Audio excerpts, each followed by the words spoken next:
Hello and welcome to Fantasy Fives, a football podcast where I chat to an esteemed guest all about their dream five-a-side team. We've got two rules. One is you have to have a player from the team you support, and the second team, and the second rule, fuck it, we'll just start again. That's the first time I fucked ever. That is the first time ever. Hello and welcome to Fantasy Fives, a football podcast where I chat to an esteemed guest all about their dream five-a-side team. Two rules. One, a player has to be from the team you support, and the second rule is the manager has to be someone in your phone book. Today, we're joined by Kai Humphries. So, Kai, you're sitting opposite me. I can do all the big touring comic for the past, how many years? 15 years you've been doing it? Cut and run for a while now. 17 years since I started. How long it is, man? I feel like I became a veteran overnight. I think, when did I become one of the old How old are you? I'm 41. Oh, fuck, you look good for that, man. Yeah. Cheers, mate. I got no children. Yeah, it's a big thing. Because I'm 36, so I've been doing this for like 15, 16 years, and it's like, you're at the point now where it's nearly half your life. Is that mad? Yeah, my career's nearly old enough to drink. That's such a you way of looking at it as well, man, isn't it? It's already drinking. Yeah. Yeah. But just in like parks and that. Yeah. So what's bag of cans? What's been happening for you? Because obviously career's going really, really well, but has there ever been a better time to be a Newcastle fan? Oh, it's been class. It's been unbelievable. I got to the final as well. Did you? I got my ticket to the final, which is hard to do when you're not a season ticket holder. Obviously, with our jobs, you're travelling around. I don't live in Newcastle. A season ticket's kind of pointless for me because I've been trying to sell it week in, week out. So what I do is I go to every game that I can. And always, like under Rafa, under Steve Bruce, and going as far back as forever, I could always get the same tickets off my membership. Me and my pal would go, when we can go, sit in the same two seats. And it was like we had a season ticket. Knew we were entering a ballot. And we sat apart. And we were like, what we're going to do for just tickets? Even just when you're playing. I ended up having to put it out on Facebook to get the Chelsea game on the weekend. I did notice that. I did notice you'd done that. Because I remember one time you messaged me as well saying I was doing a BBC recording thing. You know, if you can get out, I might have a spare ticket for the game. And so you just travelling down, going to the game and coming back every time. What are you doing? So I've tied in me tour shows with home games. Because that is incredible. Newcastle kept selling out, and I know I could have went to the Tyne Theatre or the City Hall and like upscaled you sold the venue. How many tickets you sell? 2,000? What'd you sell? 2,800. So 10 times 280. I could have done a bigger venue, but I was like, why don't we just keep doing this? And I'll put that tour date next to that fixture, and that one next to that one. And I nearly messed up this time round because I put it on Sunday because there was a Saturday fixture, and it moved to the Sunday. But the timings work. Yeah, it was a 12 o'clock kickoff, I noticed. 12 o'clock kickoff, 4 o'clock show. So it meant that people could come straight from the match to me gig if they had tickets to both. And like obviously the same for me as well. And thank God we won because I would have been picking them up out the doldrums. if they just blew Champions League football and I had to pick them up after that. What do you call them, get sent off? And Nicholas Jackson gets sent off. You're just buzzing. Early, be fine today. Early goal, sending off for them. And then it got a little bit tense for a while, but the captain come and finished it. So because the whole Newcastle rise, like you even mentioning Steve Bruce, like it's been so different in the past 10 years. Does it feel like a pinch me moment or what? Yeah, I mean, it's like I always said it's better than winning the lottery because if I won the lottery, I'd have the cars, I'd have the house. There's nothing I could do about Newcastle United. That's where a lot of my happiness is tied to that. There's nothing I could do to that club if I had millions. Yeah. So that happening, I'm like, I'm happy getting by over here with what I've got. There's nothing I could have done about that. So it's bigger than a lottery win for me. So is football a big part of your life, or is it Newcastle? More Newcastle than football, but I do try and watch every game. Like obviously that semi-final in the Champions League was one of the best games of football I've ever watched, and that's why I watch it. And I got up early to watch that Man United Leon game, even though I don't have a horse in the race. It's a competition. I'm not that. I watched that, and I was in Australia when I say I get up, like it was 5 a.m, kind of get up to watch it. Yeah, you're not that fucking lazy. If you're at 8 o'clock at night getting up, man. Yeah. So I'm proper dialed in to all the goings on, but like none of it makes us happy like Newcastle does when it's going well. And because Newcastle's I was in Naples recently, and it's a one team town, and Newcastle that in the position of St James's Park. See when you're in Newcastle on game day, and if you can't get a ticket, you can hear the roar. You can see everyone around there. I think it's such a magical place. So growing up, were you aware that it was such a special thing, or did you grow up with like Borough fans and Sunderland fans, or what? Nah, because I guess there was all the rivalries around it, and I didn't live in the city. I live in Blythe. I'm like one of the satellite towns, like north. So like tunes over there. Yeah. But yeah, like I don't think I think I did take it for granted that it was such a special thing that it was just us until you start going to like you get older, you start going to away games in like Liverpool or whatever, and you start. I live in Glasgow now, and you start going, oh right, you kind of hate each other within the blanket of the city. You don't get along at all within the blanket of the street. Like that's or a family. Yeah, that's so true, man. So the fact that we're all pulling in the same direction, and there was a part of me, when we won the Carabao Cup, I was like, are we going to do a parade, or we're going to look a little bit tragic in that we'll pull a parade out because it's a small trophy as well. Yeah. Like in people's minds it's small, but the trophy itself is small. And I was like, but the fact we went that big, 300,000 people, the whole community, not just Newcastle, but all the likes of Blythe and Ashton and my towns and stuff from the Northumberland region, just ploughed into the city and just filled it. You were like, I think we've just validated this cup now. This cup's an important cup for people now. It's like, and then you've got Bruno Gibberish singing songs about Sandro Tonali, about Sunderland, about spaghetti in Sunderland. You're just like, they get it, man, and that's such a big part of it. When I was in Milan, I was having a meal after the game when my missus and two Milan fans in that strips, AC Milan fans, were like singing the Sandro Tonali song, and I ran out and got it on camera, and I sent it to Newcastle United, which is our big meme account for the tune, and they sent it away, and it went pure viral. This clip of these two Italians, great because it's two Italians saying "fuck Sunderland." That's all you want from football, isn't it, man? Yeah. And in terms of like stand-up, obviously you've been on tour with Daniel Sloss for so long. What's the highlight of them? Because when I was seeing Sloss putting up the stories of India, it looked phenomenal. That India tour was something else, man. He's massive in India. How? Like he's Netflix. He's big in Europe. He's big in Scotland, right? And he's big in America, Australia, like big. But there, he's like the Beatles.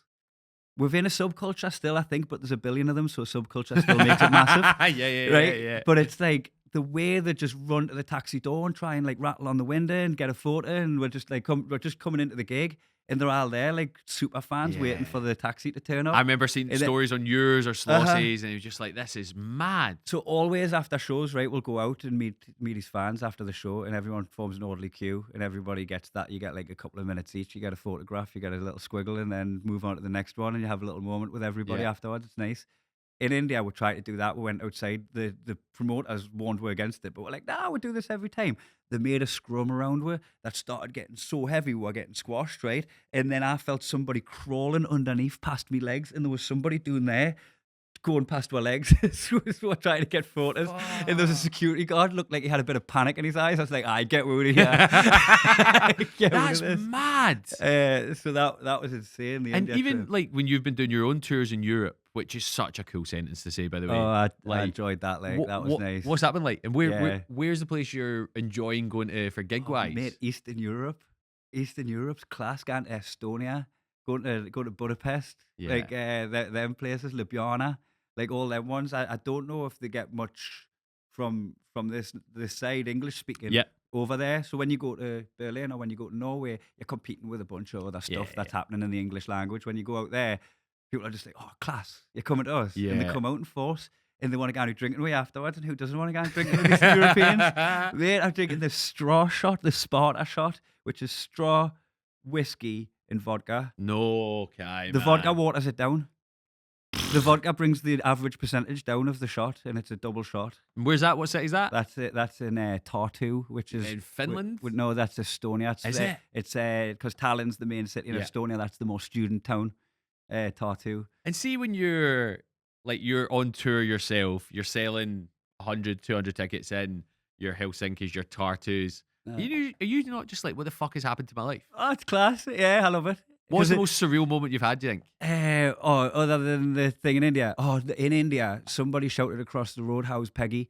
Not at the gig, just in Mumbai, walking along. My dog's called Peggy.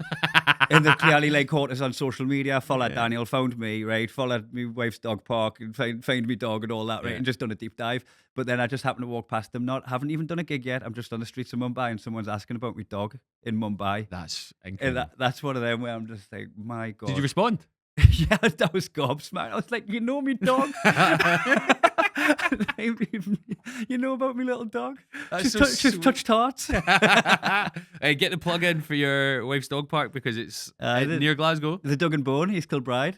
Great. Yeah. It's a good name as well, isn't Yeah, it? the Did you, Dug and who Board. came up with the name? Well, you know what? We're trying to do all the puns that were available, like Barks and Wreck was a good one, but then like they've all been done. If you type in any dog pun, a dog walker's done it. Right. So even if you think you found a good one, it's been done by a dog Yeah. walker. So she's just like, let's just name it like a pub, like you're taking your dog for a pun. That's a great shout. Yeah. Okay. Right. Yeah. Let's get into your Dug and Board. fantasy fives, because you have to have one player from the team you support. So I'm guessing we'll have a Newcastle thing. I Yeah. love the fact you're wearing a Newcastle strip right now, by the way. How many times you get told you could look like an older Longstaff brother? Oh Do you get that a lot? I get that a lot. Anytime any of my clips do anything more than like I'd say 50,000 views, That's a, the Longstaff comments come on. I get heartson. I get it, man. I get it. Yeah. Like, And, it's what was comes in. nice is I went when I did the USA tour. Matty Longstaff came to the Toronto show, so I went over the border to Canada to do a Toronto show at the Massey Hall. It actually just put out, because he plays for Toronto FC. Yeah. Matty Longstaff. I put out, does anybody know Matty? Do you think you'd want to come to a gig like while I'm there? Well, you just put that on your I socials. just put it out on socials, and Chris Dobie, the darts player, he's a friend of mine. He comes to all my punch drunk gigs in Northumberland. He's from Bedlington, isn't he? We're like in the same neck of the woods. And he just put us in touch with Matty Longstaff. And Matty came to the show. Good guy. He's class. He was so sound. And then I got a photograph with him, and it just looked like him and his brother. Right, let's get into the team. Are you going a goalie, or are you playing 5 outfield players? What are you Right. thinking, I'm Kai? going goalie, 4 outfield players. Yep. I'm going to go like one up top, 1 at the back, two bombing around the middle, right? Let's start with the goalie then. Can we start from the front and work You can back? actually, do you know what? We've never done that. Let's do that. Can Yeah, I I'm start happy from with the that. front and work You back? can do whatever you Okay. want, Kai. What we going with? Because I'm just going to let you know I'm taking this very seriously. I'm trying to win You the look league. straight down camera there as I'm well. taking this seriously. I'm trying to win the league here. I just heard some like cartoon characters in the last one that you did. Yeah. Right. I'm also going to only put 1 Newcastle player in. Okay. I'm going to just put a little limitation on myself, and I'm going to assume that like Ronaldinho, Messi, like those guys, Mbappe, Ronaldo, right? They've already got a team, Okay. and we're playing against them. Right. And Okay. that's Oh, the so team. you're setting up a fictional team you're playing against. That's the team we're trying to beat. Is the team that you would just default pick if you want to pick your 4 best players in the world. Okay. Right? So I'm trying to beat them. You're starting for the front. Who's your striker? Right. So I'm going to go in with Alan Shearer. Right. So this is your Newcastle Mhm. pick. So this is my Newcastle pick, because I know I could have Beardsley, and I know I could have Gaza, and there's Keegan's, and there's Spria was the one that came to mind for me. Or 9 years to this day, I nutmeg Tino Aspria. How's that for a sentence? It come up on my Facebook memories of the day. So what was the context? Where were you? Charity game. You know when we're doing all the fundraising for Kane Musgrove? Yes. We've done the Fight for Kane, the boxing. You can look it up actually on my website. There's a special which details the whole story. Comedians fighting each other, Uh-huh. Martin Nelson, Gav Webster, all those things. You fought your brother? I fought my brother. Yeah. So there was loads of fundraising events. That was the Jewel in the Crown. But we've done like comedians or whatever versus ex-pros. And in the ex-pros team, there was like John Oster and who else? So Tino Aspria was Steve Howie. Yeah. Tino Aspria was the main one, and they had like a lad from like Dancing on Ice or something. Like we just started patching stuff together when we couldn't get the team. And he came along and he was brain damaged, like this Colombian guy who I think spent too much time in Colombia. Oh, And he really? come back, mate. He got his So chips. your nutmeg doesn't feel that good anymore, Man, Kai, does it it? was like punching Muhammad Ali when he had Parkinson's. It wasn't the same. I put it straight to his legs, and I've got a lovely photograph. I'll send you the photograph. Well, as you're going through... Somebody got the prime photo as it passed through his legs, and I started cutting around him. Right, the photo's perfect. And then somebody got in touch again. I videoed it, and I get the video, and I got to the other side, and my legs went like jelly, and I fell out because I couldn't believe what I'd just done. I was like, I think I'll stick with the photo. Have you got the video still, or is that hidden? I don't know where that is, because someone tagged us in that, and I haven't got it. So why Shearer over all the other ones? Because, right, played a bit of five-a-side in my time, played like league level, and I've always been like the type where like I'll try and be hard to get the ball off, I'll try and be tenacious, I'll try and get into people, like I'll try, I'll try and be good with my feet. But then like when I try to get my shot off, like I'm not scoring goals freely, right? But then there's me mate Brucey, who's just this fat lad, right, who's just amazing at shooting, and the ball falls to him and it just goes in. You know, anybody that can just hit hard low shots, they're more valuable than somebody that can like get stuck in a game of fives. It's someone where it just lands at them at the halfway line and somehow it's in the net. Just like that. My amateur team, we had a guy called Grant who had the hardest shot I've ever seen, and you'd bring him on for he didn't have knees pretty much. You bring him on for the last 25 minutes, and he would just ping one from 30 yards. And it was I remember one time the goalie caught it and it took him over the line. Like it was that powerful, and they are so vital to have. That guy first pick, and then put a couple of flair, tenacious players around him. So is Shearer God to you then? Shearer, he knows where the goal is.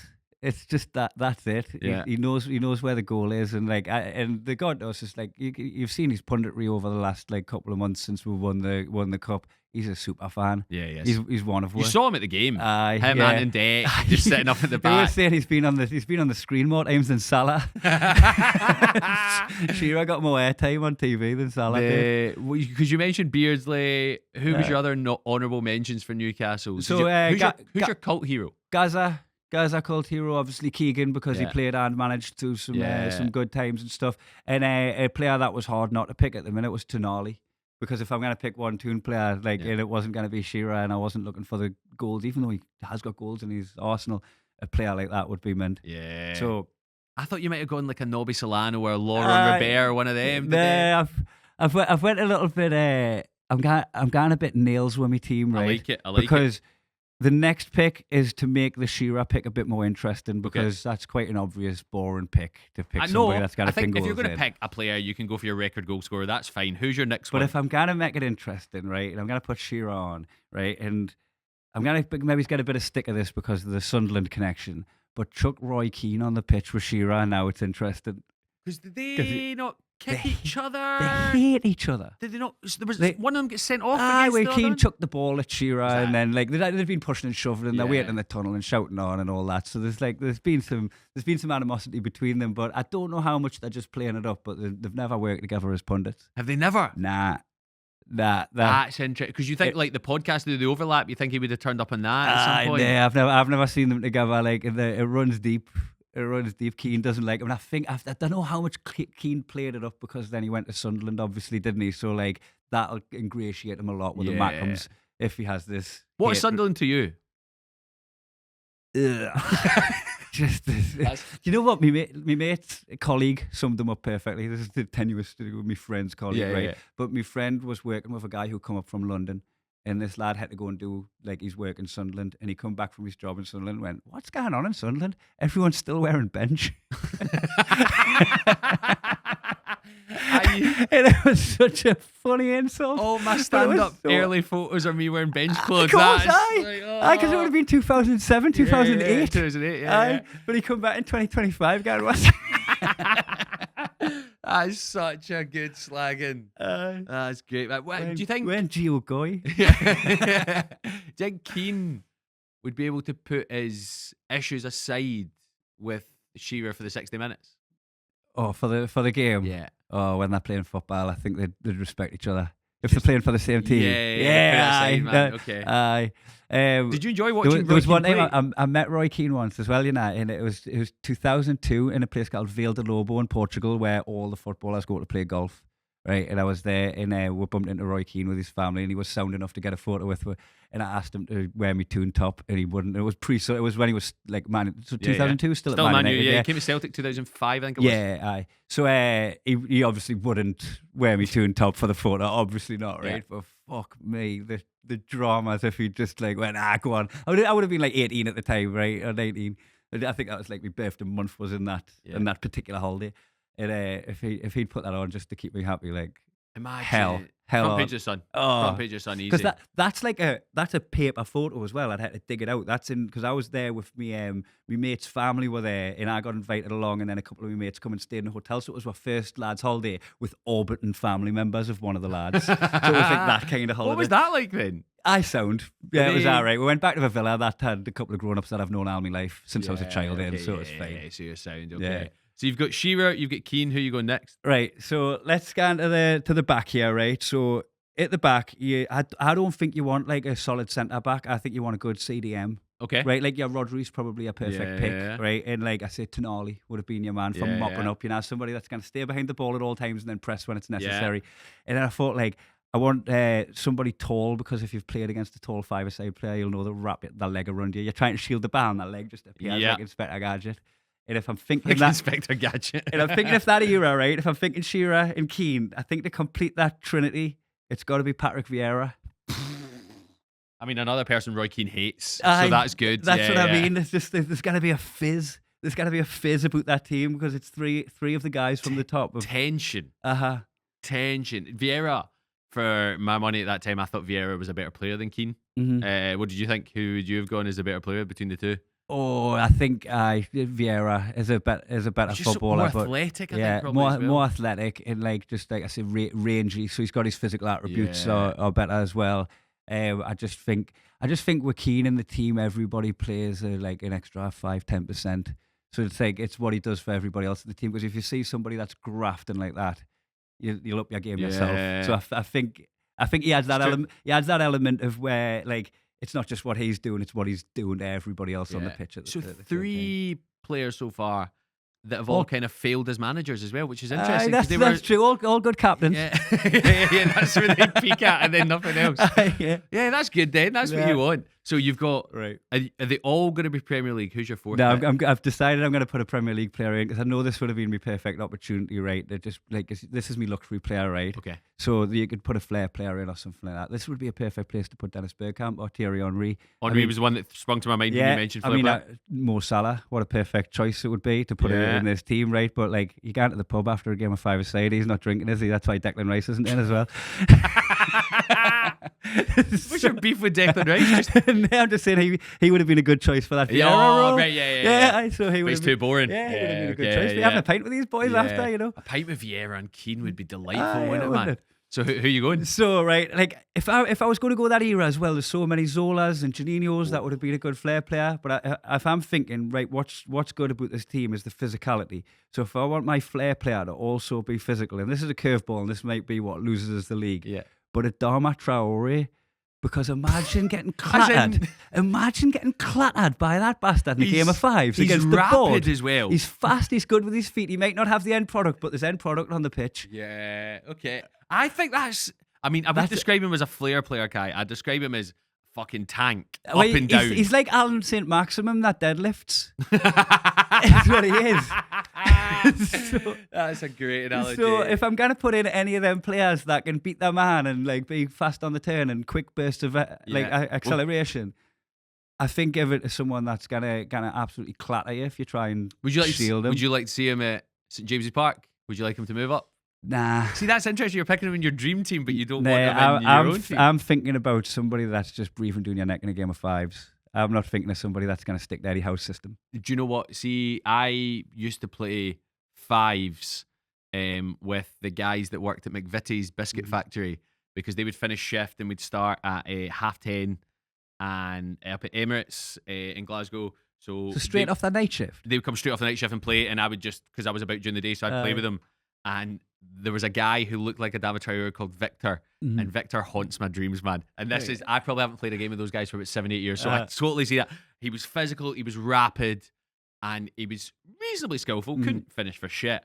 But the fact you said that, and that's put a thing in my head, I was like, yeah, that's a good choice, man. Yeah. The difference you play, like, Scholes would have been a good choice in that team as well. Because was it Edgar Davids talking about Scholes where he said you play differently when he's on the pitch because you feel him coming as soon as the ball hits your feet. I think that's who it was. You can also feel him coming when he's nibbling his daughter's toes. I think that's the other time. Adds an element of creepiness to his tenacity. There's nothing he won't do, that man. Such a weird story to tell the press. What are you doing anyway? But yeah, so I just think in that team, right? In that team, if you're playing against the Messis and Ronaldinho's and Mbappe's and all that, right? They're just gonna be, as soon as they get the ball. As soon as they get the ball, they're just gonna clench because they're gonna get rattled. So I'm trying to play a different game of football. So you've got an absolute unit in Adama Traore. You've got Keenan Vieira ready to smash everyone going. Shearer was physical as well, wasn't he? Mm-hmm. Yeah, he shield the ball. He holds it up well. Yeah. Back to goal. Goalie wise, who are you going? Rikishi.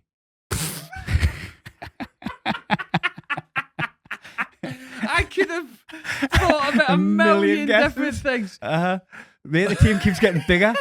The team keeps getting bigger. Is he in a thong when he's playing? Yeah, he's full sumo. So what made you pick Rikishi from WWF? Because if you're thinking your goalkeepers from whatever the Premier League and beyond, right? Their goalkeepers in the big net. Now I'm going to get someone that's just going to as wide as he is tall. He's just fill it. And an athlete. He's an athlete and he can move his bones. He can dance as well. And I just feel like he's got that kind of Honda. He's got that Honda fucking arm movement as well to save the ball. I did not see that coming, Kai Humphries, at all. I genuinely thought you were going to go Petr Cech. I was working through my head. I thought that's who you'd end up with. Yeah, I'm putting Rikishi in. And hold on, before we finish, while we're on WWF, WWE, I'm going to have a sixth player, John Cena. But you can't see him. You count the players on the pitch. Yeah. You're going, five of them.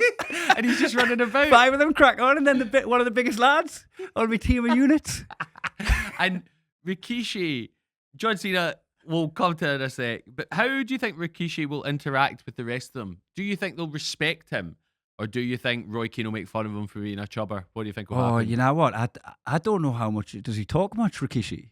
Man, a few words, is he? Yeah, he's a character. He mainly danced, didn't he? Oh, you know what? If he had that kind of Peter Schmeichel, like, you know, shout a defender's thing about you, you know, if you got angry. Yeah. Like, if there's anybody going to get angry at those 4, 5, if you include John Cena, if there's anyone going to get angry at that team in front of him and, like, put a bit of fear into the players, it's probably Rikishi. Yeah. How are you going to get around John Cena being on the pitch? Because obviously, is his job there just to foul and trip people up so it looks like they're falling over? Or is he going to get the ball as well? You didn't want him with a ball at his feet. I don't think that. Is he wearing the jorts? Is he wearing jorts? Yeah, okay, yeah. I reckon he's just like a presence. Like he's going to be nudging players, just running into them, just blocking players out. So you're just gonna see like American football. Yeah, okay. He's body checking people in the ref. Just looks at Ronaldinho going, what happened there? He's just like Mick McCarthy. That meme, yeah. Mick McCarthy getting right off nothing. It'll all just look like they're flinching because they think Traore is coming at them. John Cena's like nipping them and all that. Yeah. Great. What? Right, the manager needs to be someone in your phone book, Kai. Right. And I should point out at this point that you are the first person we've had. You have been mentioned in this podcast before. Mark Nelson in episode 1 picked you as the manager of his team. So I'm going to tell you his team. Who was I managing? And you can tell me how you think you would manage him. He described you as the perfect person to organise a stag do. Oh, so he feels like he can run it. So his team was Sylvester Stallone in goals. Oh, great! Escape from victory. Yeah, and then he had Graham Souness, James McFadden, Ryan Giggs, and Dennis Bergkamp. That's a dangerous team on and off the pitch. How are you managing this?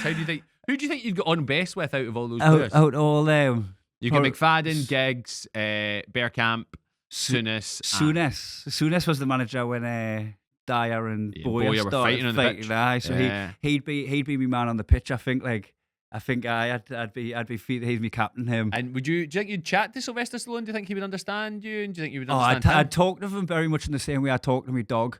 Well, I know you don't understand full sentences, but like basic commands are probably gonna land.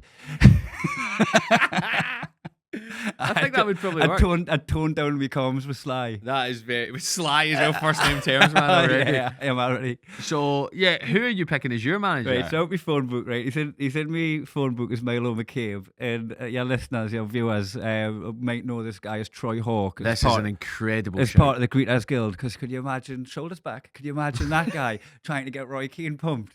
He's like, Roy, that coarse language is more colourful than a set of crayons or whatever. Like, he'd just be confusing the death out of all of them. Because I think that is your best pick. No, actually, that's a lie. I think Rikishi's your best pick. And then I think that...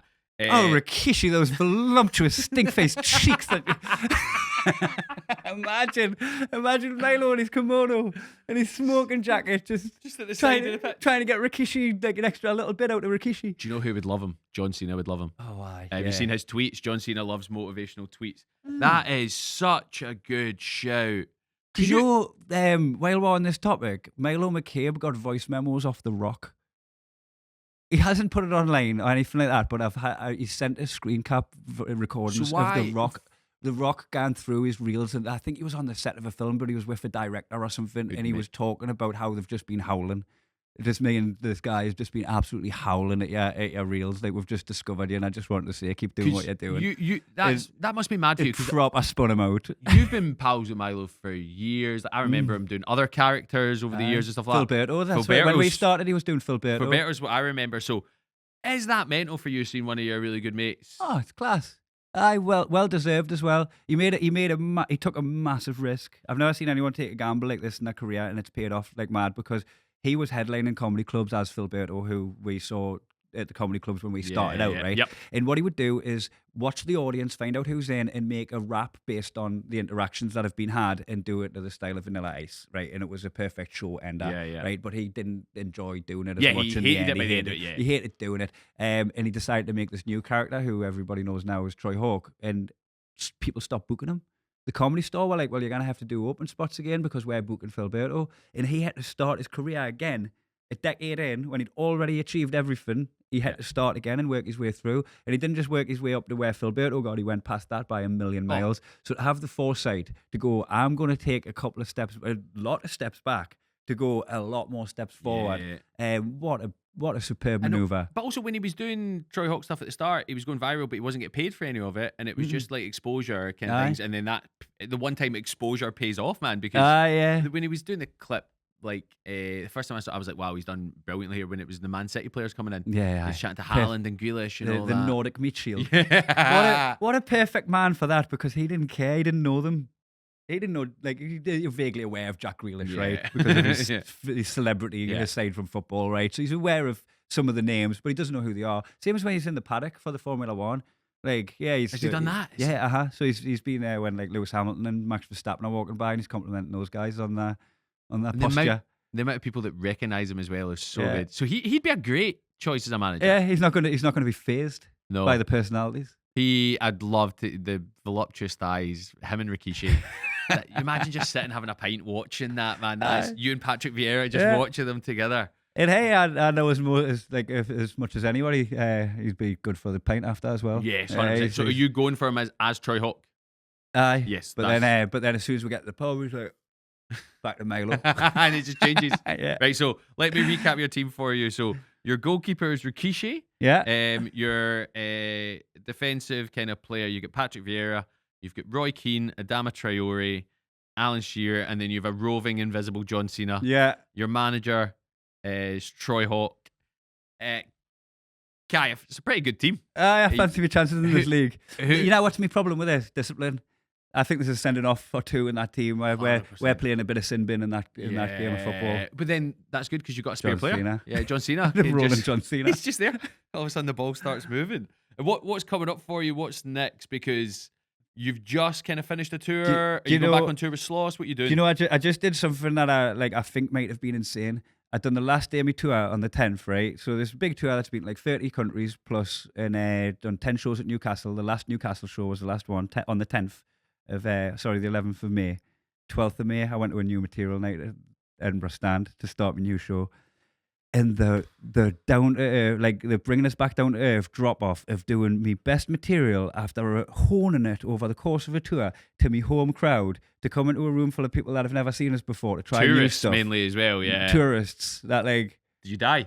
I didn't die, but it wasn't fun. It wasn't fun. Like I was like, why did I do that? Yeah. So, I've been there. I remember finishing, because you'll have done this. I remember finishing tour with John Bishop. The O2 to 12,000 people, and the next day I did Glasgow Stand to 30 people, and a new material night Bonafide, just trying to come up with stuff. You're like, oh, why have I done this to myself, man? Just enjoy that. So what's the plan? When you touring? The reason I did that new material is because I'm building a new show for the Fringe. So the Edinburgh Fringe is on sale now. I've called it Kai Bosch because that was my nickname in high school, and I needed a title before the show was ready. Mine's is called Edinburgh's a Fringe, but I don't, like, because I needed to come up with something last minute. I was like, yeah, that's fine. Yeah. So I've called it Kai Bosch, and I've got a lovely poster which I've just getting the final draft of, and that's ready to go now. That's as soon as. Were you doing it? What time? I'm doing it at the Stand at 6:15. 6:45.